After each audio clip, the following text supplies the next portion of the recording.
ताप चढ़े हिंदू की तलियां चस्से मुसलमान। ताप चढ़े हिंदू की तलियां चस्से मुसलमान। मुसलमान पढ़े गीता ते हिंदू पढ़े कुरान। ऐसा स्रोत दुनिया दा बने मेरा भारत महान।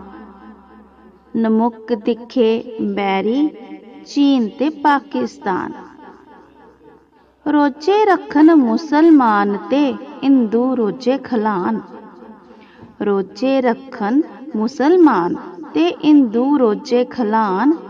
छबीलां लान हिंदू ते मुसलमान पानी पिलान। भजन गान हिंदू नमाज पढ़न सारे मुसलमान। भजन गान हिंदू नमाज पढ़न सारे मुसलमान। खुखली ने नी ओ वैल दोई दी मेरी गीता ते कुरान। धर्मी मजहबी तनाजे तजिए बन सारे इंसान। धर्मी मजहबी तनाजे तजिए बन सारे इंसान। एक दूए दे राखे बनिए सारे देन बलिदान। अद्दां बन्ने त्रोड़िए एक होई जा सारा जान। अद्दां बन्ने त्रोड़िए एक होई जा सारा जान।